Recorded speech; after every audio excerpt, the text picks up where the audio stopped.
Welcome to another episode of Entrepreneurs and Fuego. We're documenting the journey of amazing entrepreneurs, one digital footprint at a time. I have the distinct pleasure of having with me the co-author of Succeeding in Spite of Everything, Johnell McCauley, E.Women's Network. Yes, I'm very excited to be here today and share my stories. Thank you. And it is all about sharing the stories. It's all about your journey, right? Mm-hmm. Tell us your story. Well, I've spent years in the corporate world and also years as an entrepreneur. And these last probably 6 years, I've gone back to the entrepreneurial world. And it's interesting because you learn so many things along the way. So what I did was after I lost my mom, I took a step back to say, what do I want to do? Who do I want to be?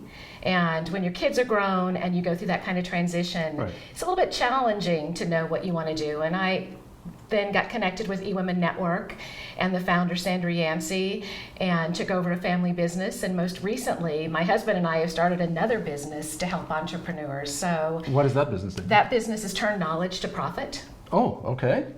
So it's been a real journey, but it's so much fun. Well, it sounds to me like, all right, so you get your start in the corporate world, you get your, the structure of being in corporate America, and then you just jump to entrepreneurship. What was that transition? I mean, what made you jump to entrepreneurship? Well, part of it is, as I was getting a little bit older, I wanted more flexibility with my schedule. Okay.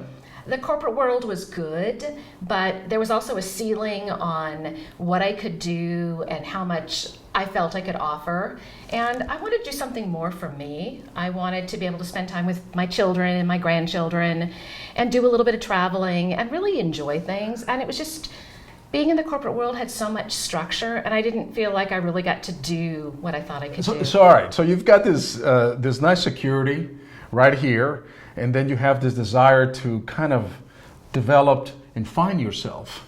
And that's way too tempting to just stay with a little safety net over here. It is, but I put together a plan to make that transition, and I made sure that I was in a financial position that I could do that. Because I wanted to be able to take the step and not have to worry about it.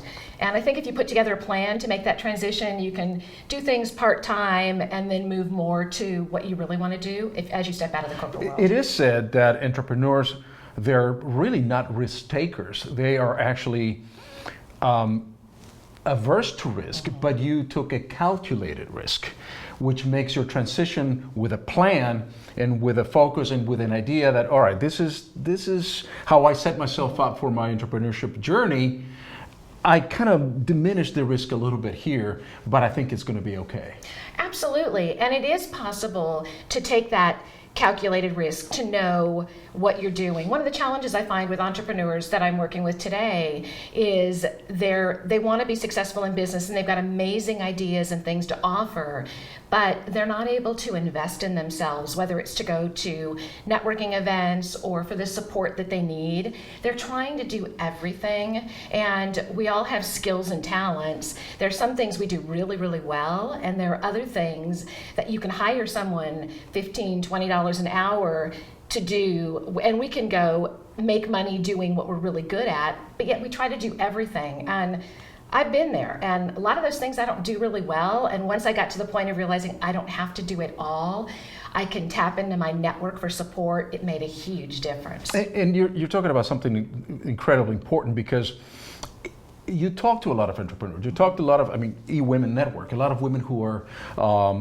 looking to become their own bosses, their own entrepreneurs. And do you find that perhaps there is a generational gap in that maybe the younger entrepreneur seeks to have that success come in quicker and not to work? See, this is a loaded question. See, I'm just lining you up because I think I know what the answer is going to be. But what I have found is that, yes, a lot of younger entrepreneurs, they're a little bit more impatient than the older entrepreneur. Well, they want that. To put it diplomatically. Very, very diplomatically. They want immediate satisfaction. They're used to that because in this digital world, everything comes so quickly and fairly easily.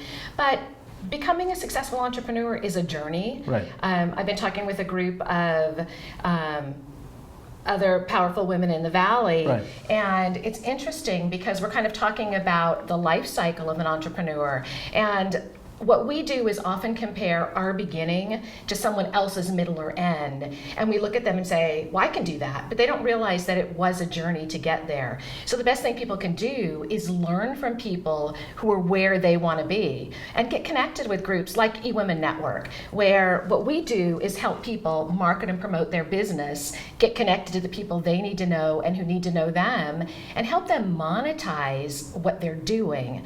You can't do it alone. And we try to do so much alone. We think we know how to do it all. And the best thing people can do is find a community that can support them and collaborate with them to really get that success. What can an entrepreneur learn from you specifically?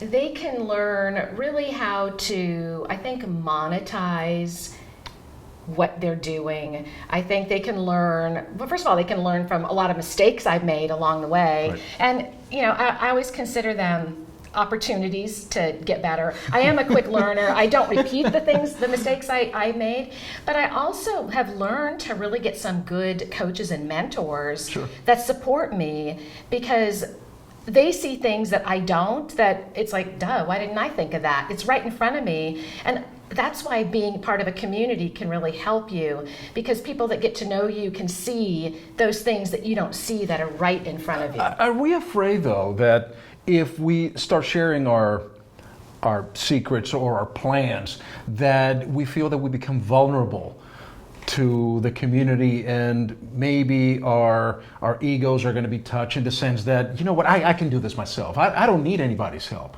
Do you find that perhaps that might be a barrier? Some people have that mindset. Yep. But once they get past that, see, at E.Women Network, we believe in collaboration, not competition. We believe that the more you give, the more you get. And I know it sounds maybe a little cliche, but it's so true. And also, one of my biggest lessons was learning that we don't know where the end is going to be. Most people start out with a real clear plan, and you need to have a plan. I'm not saying start without a plan, right. But we need to be flexible. I'm a radio show host. I'm an author. I was selected as the Managing Director of the Year this past year at our conference. I'm being recognized tonight as a lady leading a legacy. And look at you. All of those things have happened because I really looked at the people around me, looked at the connections I had and my community, and just served others. That's how my husband and I started this business, Turn Knowledge to Profit. It's helping people take what's in their head and turn it into products that they can monetize. It's by listening to people. It's by helping people with the tools that they need. You think service first, profit later? Or profit first, service later? I think if you help others and serve, what people then do is say, how can I serve and support you? What do you need? Who do you want to be connected with? Right. I think when you go in with looking to monetize it first, and we need to monetize it, don't get me wrong. Sure. But when you go in with that mindset, it's a very different mindset and a different way of getting connected. I'm going to read this from a little bit far away. I'm not even going to check out this trick, man. I'm succeeding in spite of everything. Tell me about your book. Looks like a phenomenal collaboration. It's a story, it's 38 stories, and I love them because, you can put them by your bedside and read them at night. Yep. My story was about finding me. It was after I lost my mom, and I didn't know who I was. I didn't even know what made me happy. I mean, I've been married almost 40 years, and I've got grown children, but I didn't know what made me happy, and it was kind of what I went through to find my voice, to find myself, to go from being an introvert to being someone who's leading women and standing in front of thousands of women. Did it take a tragedy to feel that way, to take that transition? I think what it did was help me take that big jump and say, okay, I want to do something different. What's my legacy? What am I going to leave? What impact am I going to have? That was what caused me to make that step. What do you think would be something similar for women out there that need to be kind of awakened to that reality, to that epiphany, if you will, that, yeah, I can do it? I just want women to really understand that they've got so much to offer, and everyone that they touch, they will impact and influence their life in amazing ways. So don't sit quietly on the sidelines and think you have nothing to offer. I wasn't aware of what I had to offer until I really stepped out there and saw how much I could impact others. And I want everyone to do that, because together we can really make a difference and influence the world and impact those future generations. Hear, hear. And I'm sure your husband is going to agree that women rule the world. Don't disagree. And Taylor agrees as well. Yeah, of course we do. With that, and really, I truly respect everything that you do. And there's more women entrepreneurs that are coming in the pipeline. I think it's like 65% women, more women entrepreneurs than men. My goodness, there's got to be a reason out there. You're more intelligent than men are. I know that for a fact. I know Taylor is very bright too. With that, we're out.